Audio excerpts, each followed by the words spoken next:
Hello दोस्तों, कैसे हैं आप सभी। उम्मीद करता हूँ आप सभी बहुत ही अच्छे होंगे। तो आज के इस वीडियो में हम पढ़ने वाले हैं क्लास 12 फिजिक्स के तीसरा चैप्टर जो है विद्युत धारा। और इस चैप्टर का हम बहुत ही इंपॉर्टेंट टॉपिक डिस्कस करने वाले हैं जो है मीटर सेतु। तो मीटर सेतु क्या होता है, इस मीटर सेतु किसे कहते हैं, इसका सिद्धांत क्या होता है, मीटर सेतु का बनावट क्या होता है, और मीटर सेतु से जो हमें फॉर्मूले मिलते हैं, जो डेरिवेशन है, उन सभी को हम डिटेल में एक्सप्लेन करेंगे। मैं आपको बता दूं, मीटर सेतु एक ऐसा टॉपिक है जो आपके बोर्ड एग्जाम में 5 नंबर में पूछा जाता है। इस चैप्टर के 3 इंपॉर्टेंट टॉपिक है, एक है किरचॉफ का नियम, दूसरा है व्हीटस्टोन सेतु और तीसरा है जो है मीटर सेतु। तो ये 3 टॉपिक मोस्ट इंपॉर्टेंट है, आज के इस वीडियो में हम एक्सप्लेन करेंगे। मैं आपसे यही कहूंगा, जिन विद्यार्थियों को रट कर नहीं समझ कर याद करना चाहते हैं, वीडियो के अंत तक बने रहें, उसको आसानी तरीके से एक एक पॉइंट समझ में आएगा। ठीक है, क्योंकि मेरा लक्ष्य यही है कि कोई भी स्टूडेंट को रटना ना पड़े, वो समझ कर याद कर लें। तो चलिए हम समझते हैं। सबसे पहली बात आता है मीटर सेतु है क्या। तो मीटर सेतु एक ऐसा उपकरण है, ठीक है, मीटर सेतु क्या है, एक ऐसा उपकरण है या यंत्र है जिसकी सहायता से हम अज्ञात प्रतिरोध का मान ज्ञात करते हैं। मतलब ऐसे प्रतिरोध का मान ज्ञात करते हैं जिसके बारे में हमें पता नहीं है। ठीक है, मतलब अज्ञात प्रतिरोध का मान ज्ञात करते हैं। तो वही बात हमने लिखा है, मीटर सेतु एक ऐसा उपकरण है या आप कह सकते हैं एक ऐसा यंत्र है जिसकी सहायता से अज्ञात प्रतिरोध का मान ज्ञात किया जाता है। बताइए, अभी तक सबसे पहली बात मीटर सेतु समझ में आ गया कि मीटर सेतु किसे कहते हैं। सबसे पहली बात आपको यही लिखना है, मीटर सेतु क्या होता है, इसको ही आपको सबसे पहले एक्सप्लेन यहाँ पे करना है। ठीक है, उसके बाद आता है मीटर सेतु का सिद्धांत, कि मीटर सेतु किस सिद्धांत पर कार्य करता है।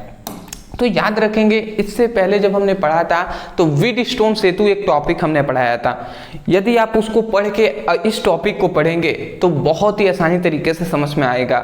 परंतु बहुत सारे स्टूडेंट ऐसे होंगे जो व्हीटस्टोन सेतु न पढ़े हुए हैं और फिर भी ये टॉपिक वो पढ़ रहे हैं, मुझसे ये वीडियो देख रहे हैं। मैं उनसे कहना चाहूँगा, चलिए कोई दिक्कत नहीं है, पढ़ लिए होते तो अच्छी बात है, नहीं पढ़े हैं थोड़ा सा आप टाइम दीजिएगा। इसका जो सिद्धांत है ना, रटना नहीं है, समझाकर इसी वीडियो में याद कराएंगे। समझ रहे हैं ना। तो चलिए अब एक एक पॉइंट को हम समझते हुए चलते हैं। देखिए यहाँ पे व्हीटस्टोन सेतु, जो मीटर सेतु का सिद्धांत है, तो याद रखें मीटर सेतु किस सिद्धांत पर कार्य करता है। तो मैं यहाँ पे लिख दे रहा हूं, जो मीटर सेतु होता है वो मीटर सेतु जो होता है, मीटर सेतु व्हीटस्टोन सेतु के सिद्धांत पर, व्हीटस्टोन सेतु के सिद्धांत पर कार्य करता है। सेतु के सिद्धांत पर क्या करता है, कार्य करता है। तो इतनी बात आप समझ गए कि जो मीटर सेतु है वो व्हीटस्टोन सेतु के सिद्धांत पर कार्य करता है। तो सबसे पहली बात आपको ये पता हो जाना चाहिए कि व्हीटस्टोन सेतु का सिद्धांत है क्या। अब वो अगर ना पता है तो हम इसी वीडियो में याद कराएंगे, निश्चिंत रहिए। सबसे पहले देखिए हमने यहाँ पे क्या लिखा है, हमने यहाँ पे लिखा है कि मीटर सेतु व्हीटस्टोन सेतु के सिद्धांत पर कार्य करता है। इतना आपको लिख लेना है। उसके बाद हमने लिखा है अर्थात मतलब कि व्हीटस्टोन सेतु क्या है उसको एक्सप्लेन हमने किया है। हमने लिखा है, यदि 4 प्रतिरोध P, Q, R, S किसी चतुर्भुज के 4 संलग्न भुजाओं पर स्थित हैं तथा इसके एक विकर्ण पे सेल तथा दूसरे विकर्ण में धारा मापी लगा हो, और यदि सेतु संतुलन की स्थिति में हो तो चतुर्भुज के 2 भुजाओं पर स्थित प्रतिरोधों का अनुपात शेष 2 भुजाओं पर स्थित प्रतिरोधों के अनुपात के बराबर होता है। देखिए ये है इसका सिद्धांत, बड़ा तो है ही, बट मैं कह रहा हूं आपको याद होगा। कैसे याद होगा, चलिए अब हम याद कराते हैं। थोड़ा सा मैं इसको छोटा कर ले रहा हूं भैया, जितना छोटा हो जाएगा मैं इसको थोड़ा सा साइजिंग को छोटा कर ले रहा हूं, जिससे आपको आसानी हो समझने में। ठीक है ना, मैं थोड़ा सा इसे इरेज कर दे रहा हूं। ठीक, अब देखिए मैं थोड़ा सा इसको आप समझाऊंगा, फिगर यहाँ पे बनाऊंगा तो आपको आसानी से समझ में आएगा। देखिए सबसे पहले आप इस प्रकार, आपको ये थोड़ा सा फिगर आप याद रखेंगे।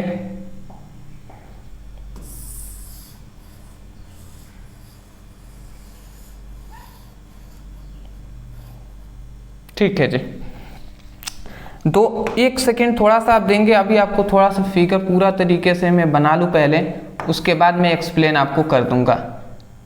अभी व्हीटस्टोन सेतु का हम फिगर नहीं बना रहे हैं, केवल अभी सिद्धांत आपको याद कराना है, उसके लिए मैं एक फिगर बना रहा हूं, क्योंकि मैं चाहता हूं कि रटना ना पड़े, आपको समझकर याद कर लें। ठीक है ना, इसलिए मैं ऐसा कर रहा हूं। ठीक, देखिए यहाँ पे हमने 4, यहाँ पे सबसे पहले एक हमने चतुर्भुज लिया है। ठीक है, इसमें चतुर्भुज में हम यहाँ पर एक प्रतिरोध ले रहे हैं, एक यहाँ पे प्रतिरोध ले रहे हैं, एक यहाँ पे प्रतिरोध ले रहे हैं और एक यहाँ पे हम प्रतिरोध ले रहे हैं। ठीक है जी, उसके बाद हम अब क्या करेंगे, थोड़ा सा इसको आगे बढ़ाते हैं जी, इसको भी आगे बढ़ाते हैं।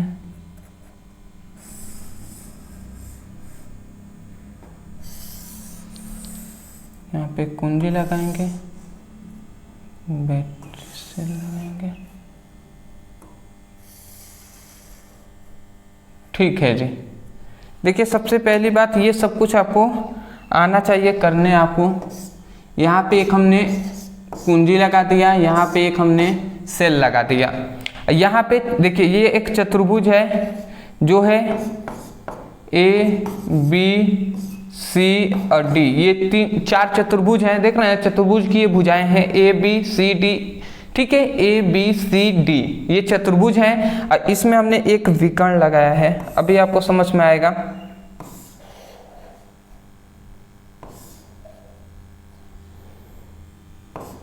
ये कुंजी है, यहाँ पे एक गैल्वेनोमीटर, ये 4 प्रतिरोध है P Q R S जी। अब आपको समझ में आ जाएगा। अब देखिए कितने आसानी तरीके से आपको समझ में आएगा। ये 4 प्रतिरोध हैं P Q R, नीचे लिखता हूँ इधर R और S। ठीक है, अब ये आपका फिगर बन गया। अब देखिए यहीं से आपको याद हो जाएगा, व्हीटस्टोन सेतु का सिद्धांत ना याद कराने का प्रॉमिस हमने किया है, याद होगा आपको। देखिए आप कहेंगे, देखिए यहाँ पे अगर आप समझे तो ये, तो देखिए आप क्या बोलेंगे, एक एक पॉइंट्स आप समझिएगा। आप कहेंगे देखिए सबसे पहली बात मीटर सेतु का सिद्धांत, तो आप कहेंगे मीटर सेतु व्हीटस्टोन सेतु के सिद्धांत पर कार्य करता है। इतनी बात तो आप जान गए कि मीटर सेतु व्हीटस्टोन सेतु के सिद्धांत पर कार्य करता है। उसके बाद लिखेंगे अर्थात लिखने के बाद अब मीटर सेतु के सिद्धांत को आप बताएंगे, तो आप लिखेंगे अर्थात। उसके बाद सुनिए, अर्थात यदि 4 प्रतिरोध P Q R S किसी चतुर्भुज के 4 संलग्न भुजाओं पर स्थित हैं तथा इसके एक विकर्ण में सेल तथा दूसरे विकर्ण में कुंजी लगा हो, और यदि सेतु संतुलन की स्थिति में हो, यदि सेतु जो है, सेतु वो संतुलन की स्थिति में है। संतुलन मतलब क्या होता है, संतुलन का मतलब कि इसमें अगर धारा प्रवाहित न हो तो उसे कहते हैं सेतु संतुलन की स्थिति में हो। तो चतुर्भुज के 2 भुजाओं पर स्थित प्रतिरोधों का अनुपात शेष 2 भुजाओं पर स्थित प्रतिरोधों के अनुपात के बराबर होता है। यही है ये सिद्धांत, मतलब PQ/RS, PQ/RS यही है सिद्धांत। बात आपको समझ में आ गया? एक बार सुनिए, समझिए और याद कीजिए। देखिए हम यहां से कुछ भी नहीं बोल रहे हैं, हम यहीं से कह रहे हैं। आप कहेंगे मीटर सेतु व्हीटस्टोन सेतु के सिद्धांत पर कार्य करता है। उसके लिखेंगे अर्थात 4 प्रतिरोध P Q R S किसी चतुर्भुज के 4 संलग्न भुजाओं पर स्थित हैं तथा इसके एक विकर्ण में सेल तथा इसके दूसरे विकर्ण में धारा मापी लगा हो, और यदि सेतु संतुलन की स्थिति में हो तो चतुर्भुज के 2 भुजाओं पर स्थित प्रतिरोधों का अनुपात शेष दो भुजाओं पर स्थित प्रतिरोधों के अनुपात के बराबर होता है। मैं आशा करता हूँ आप समझ गए होंगे। देखिए मैं आपसे बताना चाहूँगा, यदि आपको एक बार दो बार सुनने पर याद ना हो तो मैं आपको कहूँगा वीडियो को पीछे ले जाइएगा, रिवाइज करके फिर से देखिएगा वीडियो को।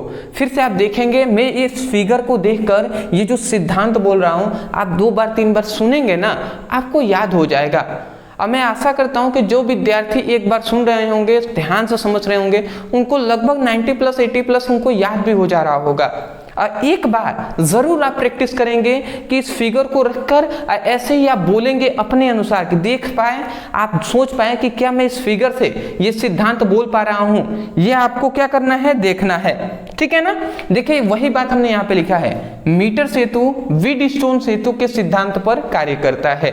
अर्थात यदि चार प्रतिरोध PQRS किसी चतुर्भुज के चार संलग्न भुजाओं पर स्थित है तथा इसके एक विकर्ण में सेल तथा दूसरे विकर्ण में धारा मापी लगा हो, और यदि सेतु संतुलन के स्थिति में हो तो चतुर्भुज के दो भुजाओं पर स्थित प्रतिरोधों का अनुपात शेष दो भुजाओं पर स्थित प्रतिरोधों के अनुपात के बराबर होता है। यह है आपका PQ/RS। बात समझ रहे हैं ना। तो एक बार दो बार सुनिएगा, फिगर से हमने बताया है, आपको याद हो जाएगा। तो देखिए सबसे पहली बात, मीटर सेतु क्या होता है यह आपको पता चल गया, मीटर सेतु का सिद्धांत पता चल गया। उसके नीचे आप जरूर ये बात लिख लेंगे PQ/RS। इस फिगर को बनाना अनिवार्य नहीं है, ये आप नहीं बनाएंगे। तो इतना क्लियर हो गया। अब हम जानते हैं कि वास्तव में मीटर सेतु होता क्या है। तो पहले आप स्क्रीनशॉट ले लीजिए, ठीक है। चलिए अब हम सोचते हैं मीटर सेतु का बनावट कैसा होता है। देखिए मीटर सेतु का सिद्धांत यहाँ पे हमने लिखा हुआ है। इसके बाद अब यहाँ पे हम लिख देते हैं बनावट, या परिपथ भी लिख सकते हैं, कोई दिक्कत नहीं है। अब इसकी बनावट कैसी होती है इसको आप समझिए। मैं यहाँ पे फिगर कुछ बना रहा हूँ, आप ध्यान से समझने का प्रयास करेंगे।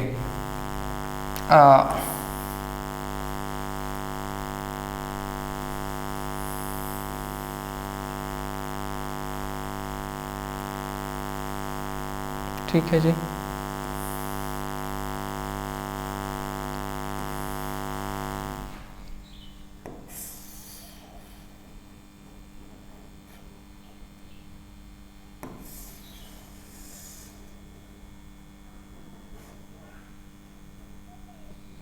ठीक, देखिए अभी आपको कुछ पूछने की जरूरत नहीं है, पहले मैं बना लेता हूं, उसके बाद आप समझिएगा, या इतना पहले समझ लीजिए। ये क्या है, यहाँ पे ये तीन आपको प्लेट जो दिखाई दे रही हैं, दो एल प्रकार की प्लेट हैं, एक ये समांतर प्लेट हैं, ये एक तांबे के प्लेट हैं, ठीक है, तांबे की ये बनी हुई है। तो ये तांबे के प्लेट हैं, और ये तांबे के प्लेट से एक क्या जुड़ा होता है, इस तांबे के प्लेट से, इस तांबे से प्लेट से एक मीटर का क्या जुड़ा होता है, तार जुड़ा होता है। इस तांबे के प्लेट से 1 मीटर का यहां से क्या एक चालक तार जुड़ा होता है इस प्रकार, ठीक है। ये 1 मीटर का एक चालक क्या है, 1 मीटर का ये एक चालक तार है। तो इस बात को आप याद रखेंगे। तो यहां पे हमने क्या बताया, ये एक क्या है, एल प्रकार का दो तांबे का क्या होता है, तार, तांबे का प्लेट होता है। दो एल प्रकार का एक समांतर प्लेट का तांबे का तार होता है, इससे 1 मीटर का एक तार जुड़ा होता है, ठीक है। और उसके बाद इसी से सिर्फ सेम टू सेम इसी से क्या होता है, इसी से एक, इसमें आपको एक क्या जुड़ा होता है, इसमें आपको एक यहां पर सेल जुड़ा होता है, यहां पे एक कुंजी होता है,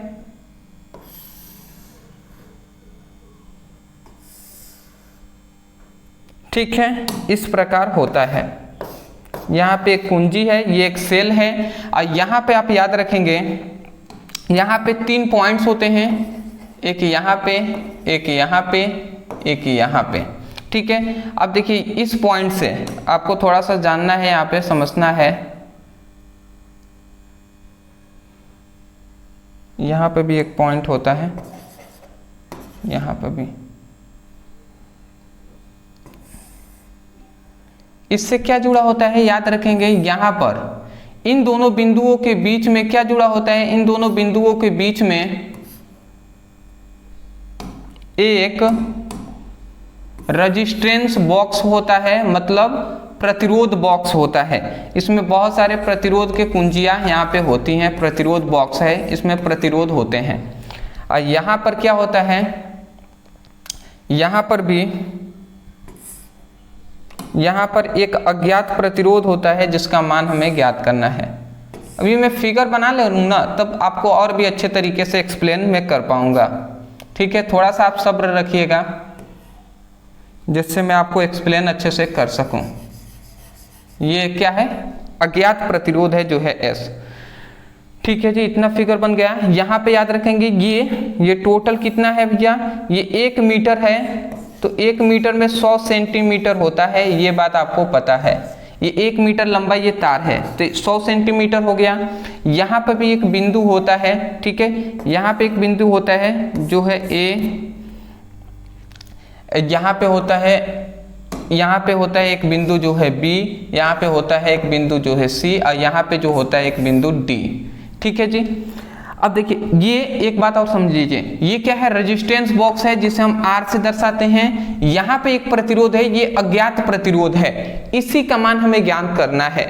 देखिए मीटर सेतु से क्या करते हैं, अज्ञात प्रतिरोध का मान ज्ञात किया जाता है, तो यही अज्ञात प्रतिरोध है, इसी का मान ज्ञात करना है हमें, तो वो है F। उसके बाद समझिए ये एक क्या है, चालक तार लगा हुआ है जो 100 सेंटीमीटर है। ठीक है, तो जो 100 सेंटीमीटर है तो इसकी लंबाई मान लेते हैं यहाँ से यहाँ तक की लंबाई है L। ठीक है, इन दोनों के बीच की लंबाई है L। तो ये बताइए ये कितना होगा, तो हम टोटल जानते हैं 100 है, तो 100 में से L को घटा देंगे, 100 में से L को घटा देंगे तो वही ये टोटल लंबाई हो जाएगी ना, ये बची हुई लंबाई। बात समझ रहे हैं, टोटल 100 सेंटीमीटर है और इतना हम जानते हैं L है, तो 100 माइनस L कर देंगे तो ये मालूम हमें चल जाएगा। तो इतनी बात आप समझ गए। देखिए अब यही आपका मीटर सेतु का फिगर है, ये टोटल लकड़ी में एक बॉक्स में बंद होता है, पैक होता है। अब आपको इसको एक्सप्लेन करना है, मैं आपको बता रहा हूं, अब ध्यान से समझिएगा।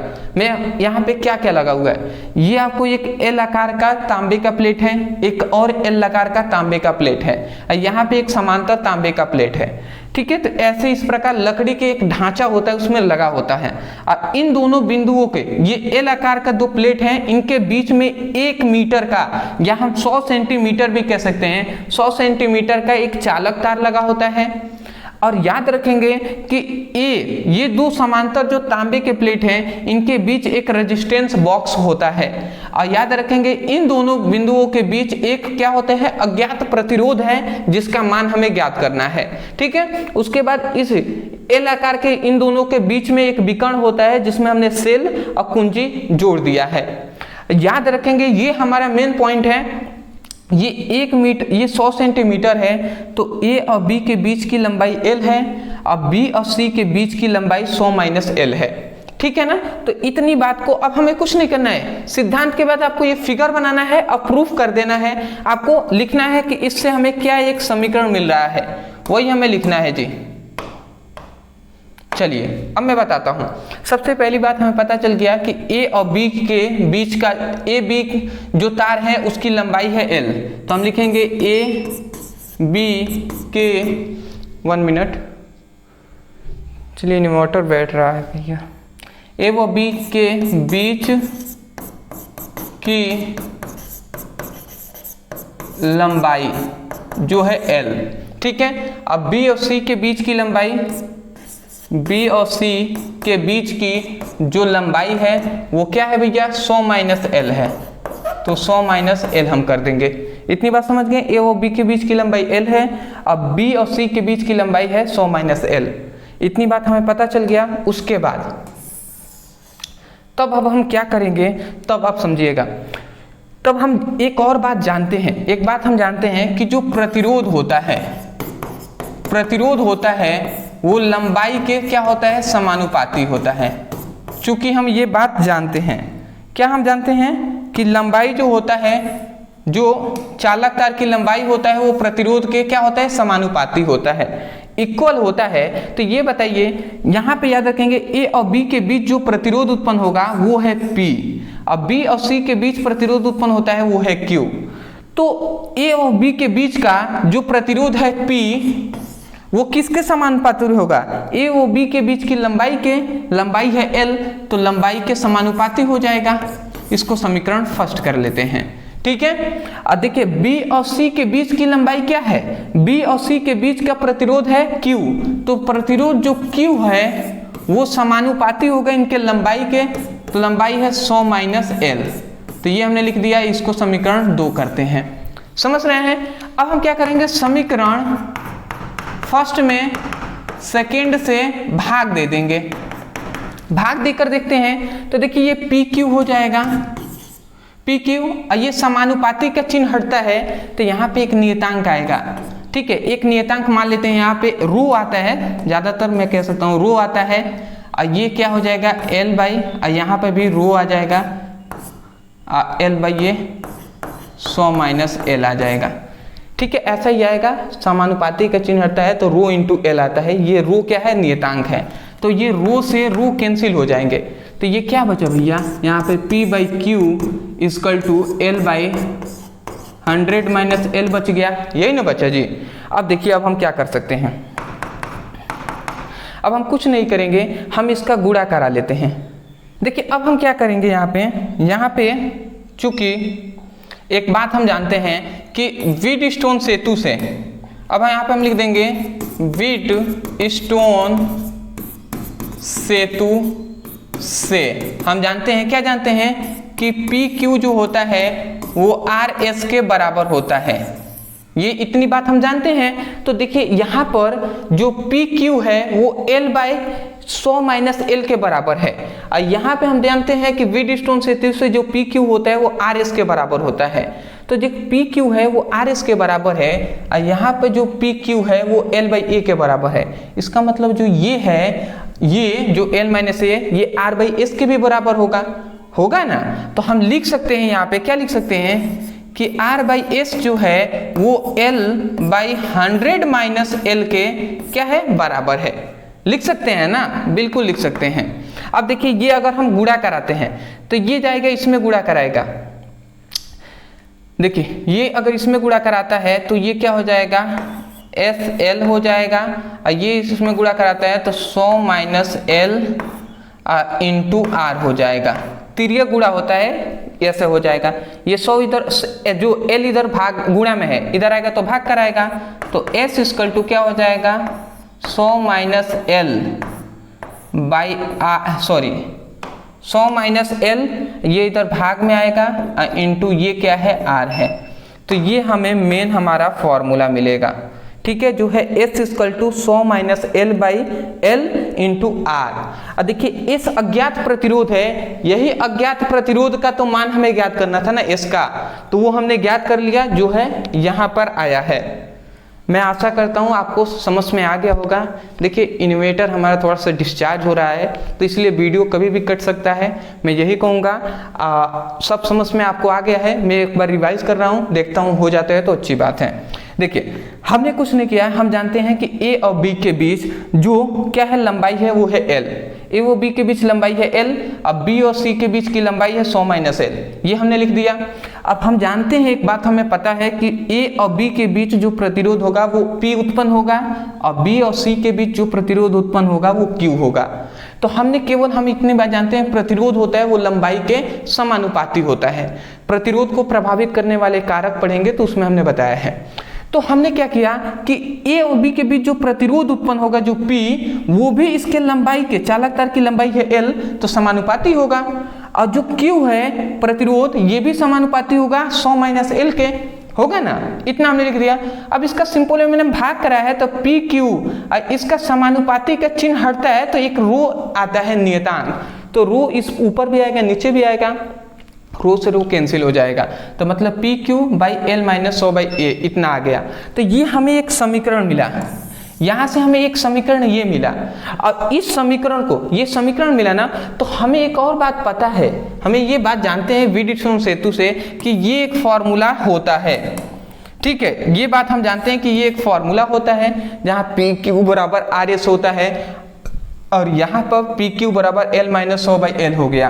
तो इन दोनों को अगर हमने बराबर कर दिया, इधर वाला और उधर के लेफ्ट हैंड साइड है, तो बराबर हमने किया तो देखिए अब तिर्यक हमने गुणा करा दिया, जो आया एस का मान इतना आ गया, यही हमारा क्या हो जाएगा, प्रूव्ड हो जाएगा या आंसर हम कह सकते हैं। बात मैं आशा करता हूँ आपको समझ में आ गया होगा। तो यही है मीटर सेतु। मीटर सेतु का हमने पूरे तरीके से एक्सप्लेन किया है कि मीटर सेतु क्या होता है, इसका सिद्धांत क्या होता है, याद कराने का प्रयास किया। उसके बाद आपको कुछ नहीं करना है, ये फिगर बनाना है। फिगर के नीचे आप यहाँ पे लिखेंगे प्रूफ। अब प्रूफ लिखकर या गणना लिखकर आप इतना स्टार्ट करके यहाँ तक जाकर एंड कर देंगे। समझ गए ना? तो मैं आशा करता हूँ दोस्तों आपको ये जो 5 नंबर वाला टॉपिक है मैंने आसानी तरीके से समझाने का प्रयास किया है और आपको भी आसानी तरीके से समझ में आया होगा। अदरवाइज मैं यही कहूँगा, यदि आपको सच में लगता है कि आपके लिए कुछ मेहनत किया गया है और आपको समझ में आया है तो वीडियो को लाइक करके चैनल को सब्सक्राइब कर दीजिएगा। और यदि आप फिजिक्स और केमिस्ट्री का चैप्टर वाइज पढ़ाई करना चाहते हैं, ठीक है, तो आप डिस्क्रिप्शन बॉक्स में लिंक है, आप जाइए उस पर क्लिक करके अपनी अच्छे तरीके से पढ़ाई कीजिए। तो मिलते एक नए टॉपिक के साथ, तब तक के लिए धन्यवाद।